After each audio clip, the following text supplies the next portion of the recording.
We're going to shift from surgical site infection considerations to talking about the other infections that can happen to our patients while in the hospital. I still don't have anything to disclose.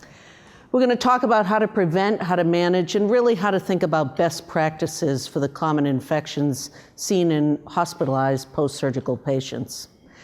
It's estimated that as common as 1 in 25 hospitalized patients have at least one infection, and this amounts to over 250,000 patients, of which 75,000 will die. And more than half of these, we often think of these as being associated with the intensive care unit where I practice, but in fact, at least half of these occur outside of the ICU. The good news is, in a recent publication by Shelley McGill from the CDC, in fact, we have made some significant improvements since 2011. Those were really, and somewhat a little bit surprisingly, confined to surgical site infection, which we talked yesterday. So those principles are well established now, and we do know that if we use the principles that I keep talking about here, in fact, they work, and we have made some improvement. Interesting, while it's a Joint Commission mandate for this past and upcoming year, we also have made improvements in catheter-associated urinary tract infections, but not so much in other areas. Now, it's really important for me to have you think about what are the common pathogens that we're going to see in hospitalized infections, and eventually to tie those common pathogens to common sites, and to recognize what the appropriate antibiotics are for those pathogens. Shown here is that C. diff, and I'll talk about this at the very end. C. diff is an enormous problem in hospitalized patients, and it's not getting any better, it's getting worse. Other than that, really, Staph aureus is the major single gram-positive infection with much less coag-negative staph and strep. You see them all the way over on the right. And all the rest are the gram-negatives, which still trouble us, especially with their profound resistance patterns today. Now, you should also know there are some patient populations, just like every other talk that you've heard here so far, that are at a greater risk. So when you're thinking about who might have an infection, you're really talking about general surgical patients and orthopedic patients who account together for almost 75% of all hospital-acquired infections in post-surgical patients. Now, you also might think, well, you know, a UTI is not a big deal. Wrong. And I think this and the next slide say why you need to pay attention. So these data are from a large number of vascular patients, and they show that the 13% that acquired a UTI also concurrently had either myocardial injury or actual infarction occur in association or subsequent to their UTI. And in fact, if you had any infection at all, not just the UTI, you definitely had a higher odds ratio of myocardial injury or actual myocardial infection. And I think this slide graphically, for those visually inclined, shows the exact same thing in orthopedic surgery, in this case after total hip surgery. So if you don't have an infection after hip surgery, you're going to do pretty well. There's very little mortality associated with this operation. However, as you can see from the dotted line, if you have a UTI within the first 7 days, your mortality significantly goes up. And if you have pneumonia in the first 7 days, your mortality is over 10%. That's pretty eye-opening. So the first topic we're going to talk about is ventilator-associated pneumonia. We know that this is a common problem. As many as up to 30% of mechanically ventilated patients will develop this. It may be associated with increased mortality. It's absolutely associated with increasing morbidity and length of stay. And the cost is significant and around $40,000 a case now in most studies. Now, the bacterial pathogenesis is not a surprise. It's from colonization of the aerodigestive tract, typically from aspiration of contaminated secretions into the airway, whether this is macroscopic or microscopic. And we certainly know there's a role of medical devices, and I'll say a bit more about that in a minute. This is an important but older slide.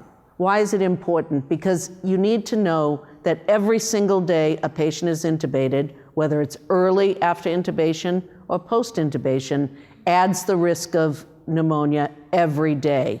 In the first week, it's 3% per day. So there needs to be a focus on wake up, breathe, and extubate these patients as soon as possible. Now, having said that, you should not be premature in that assessment because, frankly, reintubation is associated with a 25% increase in mortality, usually from pneumonia. Now, are there other things we can do? You certainly have heard and will hear, I think, a little bit more about other modes other than intubation. So non-invasive, and I would say high-flow nasal oxygen, are two additional modalities that we could probably use a little bit more often in either early extubation or preventing extubation overall. And all of the survival, whether you look at infections or overall survival, appear to be improved when we use these modalities.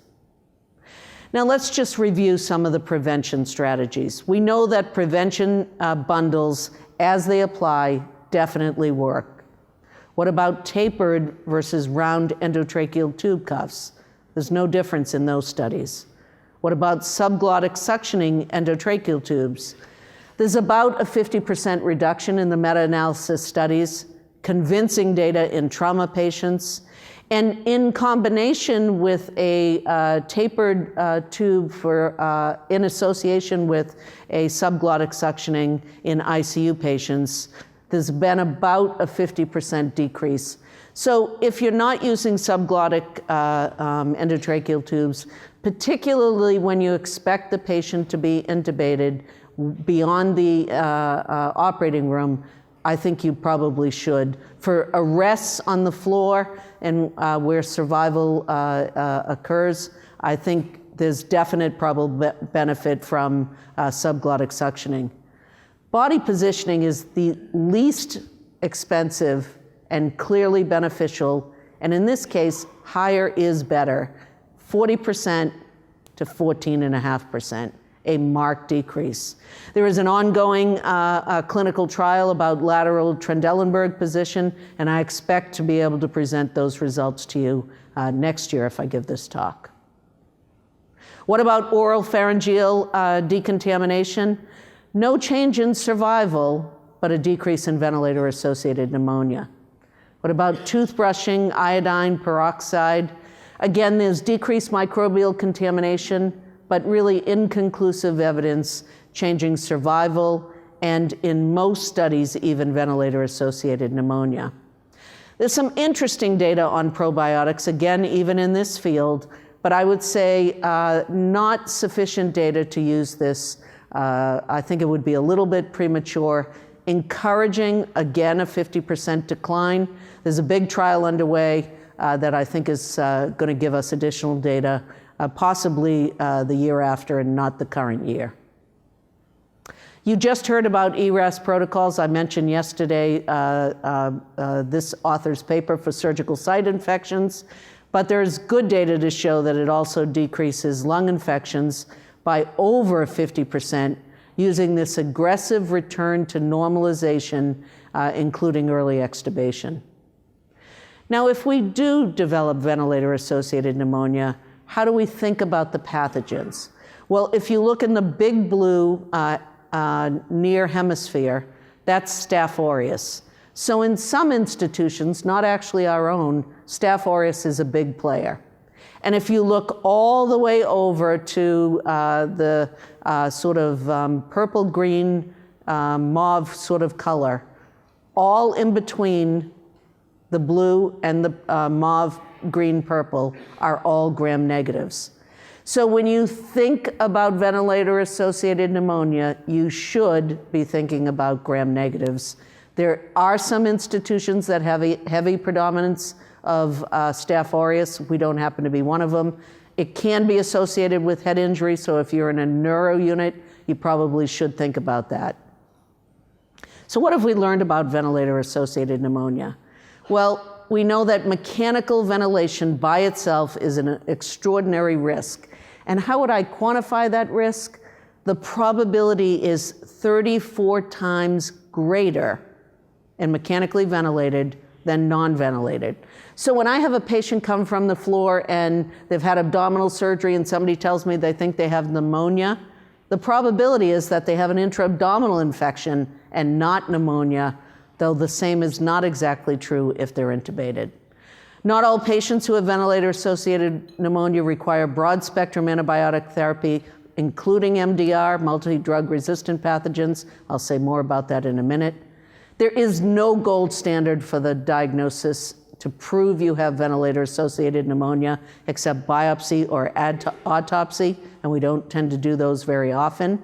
There are people who will argue invasive versus non-invasive with strong opinions, but they are not supported by strong data. The CPIS, or Clinical Pulmonary Infection Score, and procalcitonin aren't useful in the actual diagnosis. They're not predictive enough for the actual diagnosis, but they can assist in de-escalation of antimicrobials, which I always believe to be a worthy endpoint. The new surveillance definitions which the CDC holds us accountable for are not specific or clinically useful for the diagnosis of pneumonia and should not be used to do so. Patients with risk factors for multi-drug resistant and ventilator-associated pneumonia really do need combination therapy with broad-spectrum antimicrobials. Again, I'm going to describe that in a second.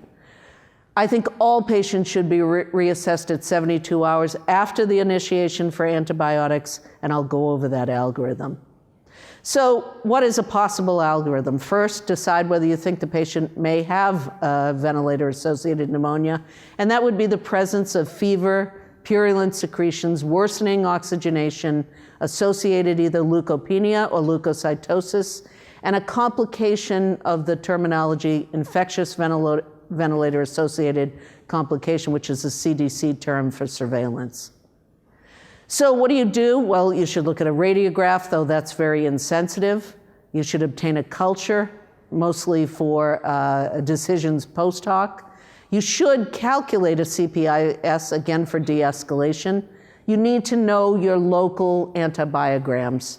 You need to assess for the possibility of MDR, and you might consider procalcitonin or CRP as a way to de-escalate at 72 hours. What are the risk factors for multi-drug resistance? The presence of intubation or hospitalization for more than 5 days, antibiotic treatment within the last 90 days, high frequency of multi-drug resistance in a neighbor or in the ICU you're in, immunosuppressive disease, and whether you have more than one of these risk factors. So if you don't have multi-drug resistant risk factors and you have normal renal function, what are the potential options for ventilator-associated pneumonia? Any of these are appropriate. So this is not community-acquired pneumonia. This is ventilator-associated pneumonia, which means at least 48 hours of intubation. Now, if you have multi-drug resistant risk factors, you really need to use something in the cefepime column. These are all antimicrobials that cover Pseudomonas, and that's the bad actor in this group. And you need to use something in the other column because none of the agents are perfect for Pseudomonas or for the other gram-negatives. You should add MRSA coverage if it's suspected, if Staph aureus is common in your institution. It's really important to get the initial coverage right. Data show that if you don't get it right initially, recovery is 16-fold less likely, and even changing to the correct at a later date does not lessen that risk. What should you do at 72 hours? Well, if they're improving clinically, the culture is positive, their profile looks otherwise well, you should narrow antibiotics to the isolated pathogen. If the culture is negative and they're clinically improving and their biomarkers are better, consider stopping antimicrobials. They probably didn't have pneumonia in the first place. And if they're non-responders of worsening clinical status, you really need to think whether you've got the right antibiotics. You need to rule out complications such as empyema. You need to consider additional resistant pathogens, consider aerosolized medications. And I would say you need to consider whether you have the right diagnosis. What have we learned about VAP? I just said non-responders should be evaluated. Ventilator bundles in the ICU are associated with significant reduction in the overall incidence of VAP, but it is unclear how those bundles, since they don't specifically address most of the things that are risk factors for VAP, we don't know how they relate to the new definitions that we're held to standard. What about duration of antimicrobials? There's a lot of data here. So if you're old school and you think 14 days or even 21 days is the right amount, that is incorrect. 7 to 8 days is appropriate. Now, the studies do show that relapse or recurrence for gram-negatives is slightly higher with 7 or 8 days. There are no data to support the idea that if you have a gram-negative, you should go 14 days. 7 or 8 days, and watch out for the real possibility, 1 in 5 probably, that relapse or recurrence could occur. And again, procalcitonin use does increase the number of antibiotic-free days. Let's switch now to UTI. It's the second most common cause of postoperative infections, just under 100,000 in 2011, probably a little less than that now. Increase costs, longer hospital days of about 5 days.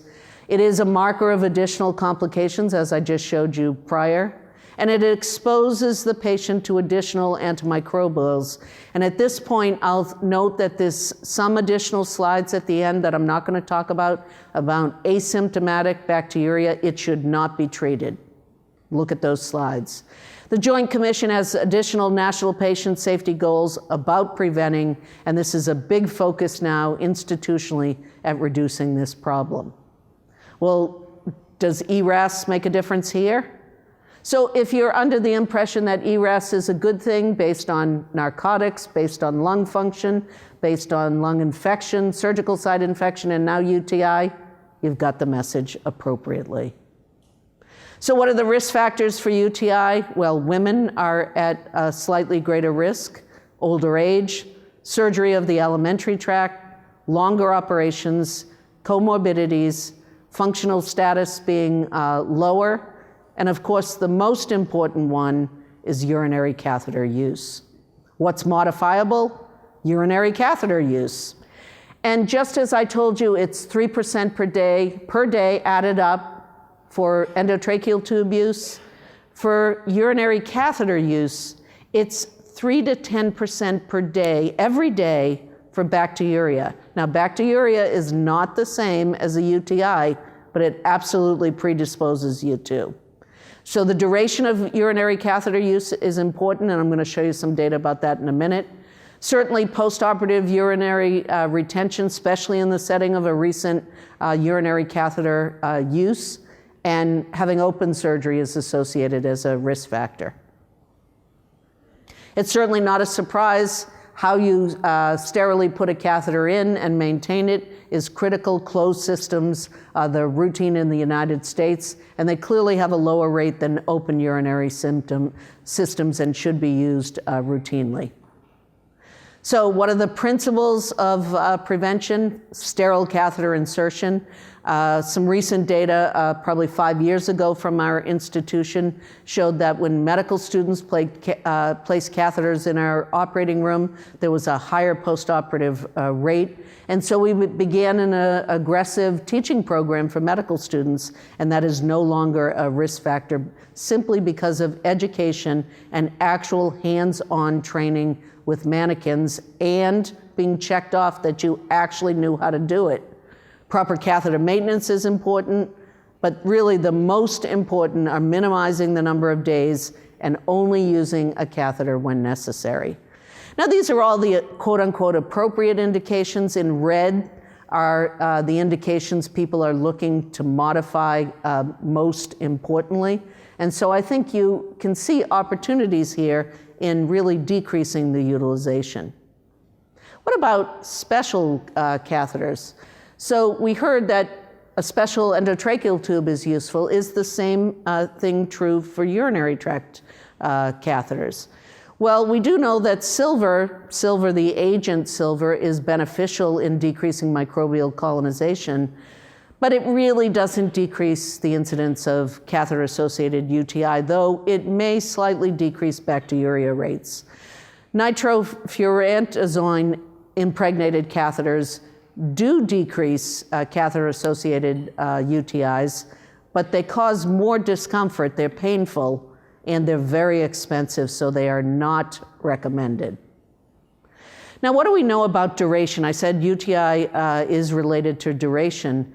We know that the rate doubles after 48 hours, so 4.5 before 48 hours versus 9.4 after. Reminder systems, daily electronic orders to keep the catheter, not just a little pop-up window, but where you actually have to indicate the indication, reduce the rate from 7% to a little less than 3%. So this is an important, easy way to decrease the use of Foley catheters. Now, when I was a resident, I was taught for low anterior or abdominal perineal resections, we should always keep urinary catheters for 5 days. This is a compelling study which has changed my practice and thoughts about it. So this is a study of those kinds of operation, 1 day versus 5 days. Now, you're not surprised